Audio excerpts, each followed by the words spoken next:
Hello students, how are you?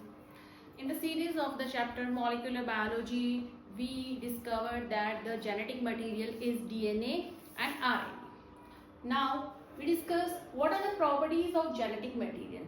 कि किसी भी मॉलिक्यूल को जेनेटिक मटेरियल हम किस आधार पर किस बेसिस पे मानेंगे, कौन कौन सी क्राइटेरिया है कि एक मॉलिक्यूल एक्ट करे, molecule can act like a genetic material. Okay, छोटा सा टॉपिक है पर इसमें आप कुछ और चीजें भी देखेंगे कि डीएनए वर्सेस आरएनए. डीएनए और आरएनए जो हमारी जेनेटिक मटेरियल, इनमें से कौन ज्यादा स्टेबल है, कौन अच्छा जेनेटिक मटेरियल की तरह बिहेव कर सकता है. तो इसके लिए हमने कुछ क्राइटेरिया डिसाइड करे कि एक मॉलिक्यूल या कुछ जेनेटिक मटेरियल हो. First, it should be able to replicate. ठीक है, रेप्लिकेशन करने की एबिलिटी उसके अंदर होनी चाहिए. जैसे डीएनए है वो रेप्लिकेट करके ही अपनी कॉपीज बना लेता है. ठीक है, प्रोटीन ऐसा नहीं कर सकता. हर्शी और मार्था चेज ने अच्छी तरह प्रूव कर दिया था, अनइक्विवोकल प्रूफ दिया था कि जेनेटिक मटेरियल है वो डीएनए है, नॉट प्रोटीन. ओके, सेकंड है it should be stable. Stability बहुत इंपॉर्टेंट है. कैसे? Chemically and structurally.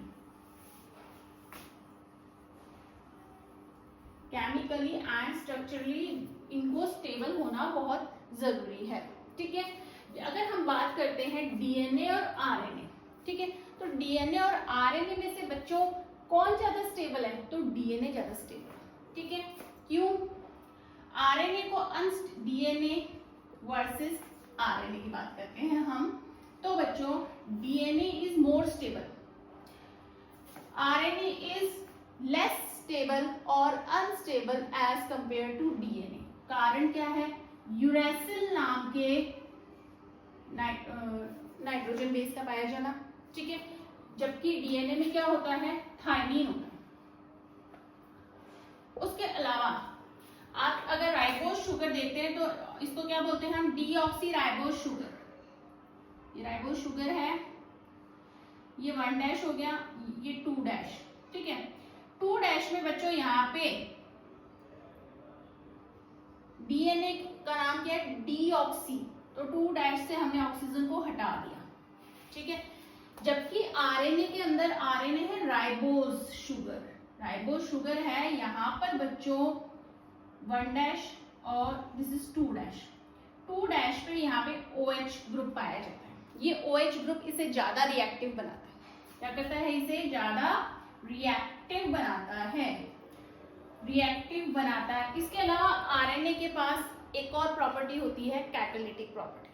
RNA reactive है, कैटालिटिक प्रॉपर्टी शो करता है, जल्दी से रिएक्ट हो जाता है. ठीक है, थर्ड आता है आपका क्राइटेरिया बच्चों कि it should go with slow changes. It should follow slow changes, धीरे धीरे, जो कि हमारे इवोल्यूशन के लिए बहुत ज्यादा इंपॉर्टेंट है. It should produce slow changes over time. Slow changes, ठीक है, म्यूटेशन कह सकते हो, जो किसमें हेल्प करती हैं? इवोल्यूशन में हेल्प करती है. चेंजेस धीरे धीरे आएंगे. ठीक है, अच्छे चेंजेस आएंगे जो इवोल्यूशन की तरफ लेके जाएंगे. अगर बात करें डीएनए और आरएनए में से, तो बच्चों आरएनए मैंने आपको बताया रिएक्टिव होता है. कई वायरसेस होते हैं जैसे टोबैको मोज़ेक वायरस, HIV, इसके अलावा क्यूबी बैक्टीरियोफेज. इन वायरस के अंदर आरएनए जेनेटिक मटेरियल होता है, ये जल्दी जल्दी म्यूटेट करता है. कई बार अपन एंटीबायोटिक्स खा लेते हैं, फिर थोड़ी देर के बाद नॉर्मल जो सर्दी जुकाम है वो दोबारा हो जाते हैं. या हमने जब कोरोना वायरस आया था हम बोलते थे इसका नया वेरिएंट आ गया, नया वेरिएंट आ गया। नया वेरिएंट का मतलब है कि जो आरएनए है वो बार बार, ये जेनेटिक मटेरियल है वो बार बार अपने आप को चेंज, म्यूटेट करके आ रहा है, ठीक है। तो इसमें भी डीएनए है वो ज्यादा स्टेबिलिटी शो करता है। डीएनए बच्चों स्लो म्यूटेशन प्रोड्यूस करता है जो इवोल्यूशन के लिए अच्छी है, स्लो चेंजेस दिखाता है जो किसके लिए बेनिफिशियल है, इवोल्यूशन के लिए बेनिफिशियल है। थर्ड बात आती है it express itself in the form of Mendelian expression या Mendelian character। Mendelian characters को एक्सप्रेस की तरह एक्सप्रेस करें, मेंडेलियन कैरेक्टर्स की तरह एक्सप्रेस करें। याद करो मेंडल फैक्टर बताता था कि ये फैक्टर है, ये पेरेंट्स में जाएगा तो ये एक्सप्रेशन आएगा, ठीक है।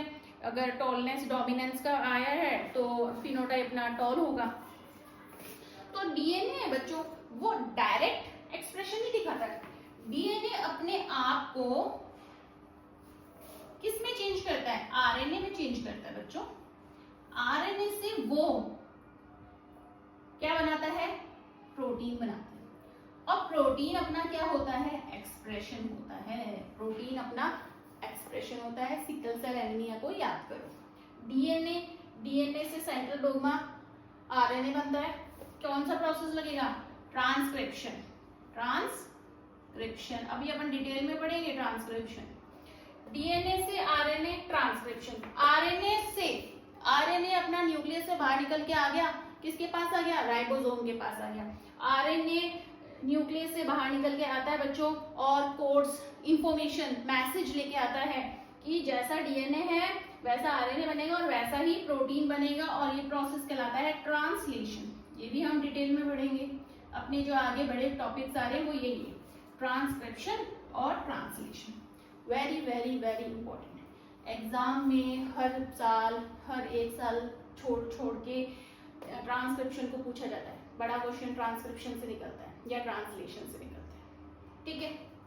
तो बच्चों ये 4 क्राइटेरिया है कि एक मॉलिक्यूल क्यों जेनेटिक मटेरियल की तरह बिहेव करेगा। डीएनए के अंदर ये सारे गुण हैं। डीएनए है वो सेल्फ रेप्लिकेट करता है, रेप्लिकेशन, डुप्लीकेशन होता है। डीएनए की बात करें तो डीएनए केमिकली और स्ट्रक्चरली स्टेबल है एज कंपेयर टू आरएनए, जिसके 2 कारण बताए मैंने आपको। एक, डीएनए में पाया जाता है थाइमिन जो इसको स्टेबिलिटी देता है। आरएनए में पाया जाता है यूरेसिल होता है, ये इसको अनस्टेबल बनाता है, ठीक है। अगली बात है कि आरएनए के अंदर शुगर में, राइबोस शुगर में 2' पे OH ग्रुप पाया जाता है। OH ग्रुप इसको अनस्टेबल बना के इसको रिएक्टिव बनाता है। आरएनए है वो अपना कैटलिस्ट के रूप में, राइबोजाइम के रूप में काम कर सकता है। उसके अलावा आरएनए है वो डीएनए से मैसेज लेके एमआरएनए के रूप में काम करता है। एंटीकोडोन्स लेके घूमता है और अमीनो एसिड्स को पकड़ के लाता है, तो वो अपना अडेप्टर के रूप में काम करता है, टीआरएनए। ओके, तो आरएनए इज आल्सो इम्पोर्टेंट। पर बात है कि स्टेबल कौन है। स्टेबल, ये जो सबसे अच्छा जेनेटिक मटेरियल है वो उस जीव में कौन आता है बच्चों, डीएनए आता है। तो DNA is more stable genetic material as compare to RNA because of the presence of thymine and hydrogen, only hydrogen on 2', and the OH group present on the 2' make the RNA more unstable and reactive. Okay, thank you। अगली class के लिए हम अगला video देखेंगे। Thank you, welcome.